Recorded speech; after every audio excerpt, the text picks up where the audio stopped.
Most people don't realize this when choosing a partner. Alam mo yung bagay na bihirang ituro tungkol sa relationships? Kapag pumipili ka ng partner, hindi lang tao ang pinipili mo. Pumipili ka rin ng klase ng buhay na mararanasan mo araw-araw. At karamihan ng tao doon nagkakamali. Kasi sobrang focused sila sa feelings, sa chemistry, sa kilig, sa attraction. Pero hindi nila tinatanong ang mas importanteng tanong. Kayang-kaya ko bang mabuhay sa normal niyang lifestyle sa loob ng maraming taon? Kasi isipin mo to, kapag pinili mo ang isang tao, pinipili mo rin ang sleep schedule niya, yung habits niya sa pera, yung response niya sa stress, yung level ng discipline niya, yung cleanliness niya, yung work ethic niya, yung emotional maturity niya, at kahit yung family drama na dala niya. Lahat ng yan magiging parte ng araw-araw mong buhay. Kung normal sa kanya ang magpuyat gabi-gabi, umiwas sa conflict, gumastos impulsively, o walang self-control, hindi mo lang siya dinadate. Pinapasok mo rin ang buong ecosystem na yun sa future mo. At eto ang mahirap tanggapin ng marami. Love does not magically remove flaws. Minsan nga, pinapatagal lang ng love ang pagtitiis mo sa mga red flags na dati mo nang nakikita. And kaya maraming relationships ang unti-unting nasisira dahil pinili nila base sa emotion pero hindi nila pinag-isipan ang reality ng lifestyle. Kasi madali magmahal sa peak moments, madali magmahal kapag dates, sweet messages, vacations, at puro dopamine. Pero ang totoong relasyon, nabubuo sa ordinaryong Tuesday. And eto pa, hindi mo mababago ang lifestyle ng isang tao dahil lang mahal mo siya. Maraming tao ang pumapasok sa relasyon dala ang mindset na ayoko man yung ugali niya ngayon, pero maaayos ko rin siya. Hindi, minsan kailangan mong tanggapin na kung sino sila ngayon, malaki ang chance na yun pa rin ang version nila years from now. Kung papasok ka sa relasyon, kailangan mong tanggapin ang buong package, hindi buffet ang relasyon na pipiliin mo lang yung parts na gusto mo. Kasama lahat, yung strengths at pati flaws.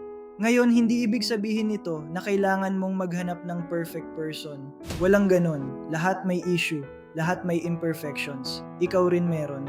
Kaya nga sobrang unrealistic ng standards ng maraming tao ngayon. Parang gusto nila checklist lahat. Perfect face, perfect body, perfect mindset, perfect career, perfect personality. At kapag may isang bagay na hindi pumasa, next. Dahil feeling nila infinite ang options, pero habang tumatagal, nauubos ang oras at nare-realize nila wala namang taong kompleto lahat. At ito yung mature na realization sa relationships.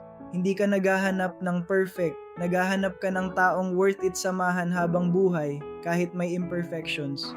Kaya mahalagang malaman mo yung non-negotiables mo. Ano ba talaga yung pinaka-importante? Maybe 3 lang. Character, faith, peace, discipline, loyalty, emotional maturity. Kasi kapag lahat ginawa mong standard, walang makakaabot. At kahit ikaw, hindi mo rin maaabot lahat ng standards ng ibang tao. Bible reference, Kawikaan 4:23. Ingatan mo ang iyong puso ng higit sa lahat na iniingatan, sapagkat dito nanggagaling ang bukal ng buhay. At eto pa, kung Christian ka, huwag ka lang pumili base sa attraction. Pumili ka base sa bunga ng buhay nila. May self-control ba? May humility ba? May direction ba? Nilalapit ka ba nila sa Diyos? Or inilalayo? Bible reference, 2 Corinto 6:14. Huwag kayong makipamatok sa mga hindi mananampalataya. Kasi ang relationship, hindi lang emotional decision, spiritual decision din siya. At ang maling pagpili, kayang baguhin ang buong direksyon ng buhay mo.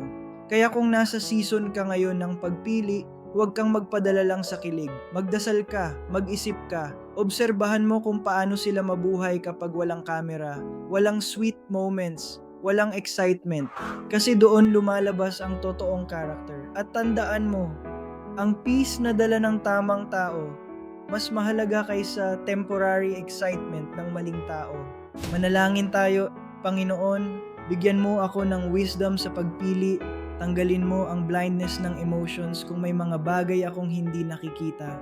Turuan mo akong pumili, hindi lang base sa feelings, kundi base sa character, wisdom, at direction na galing sa'yo. At kung may relasyon na hindi para sa akin, bigyan mo ako ng lakas para bumitaw. Amen. I come in peace. Maraming salamat sa inyong panunood.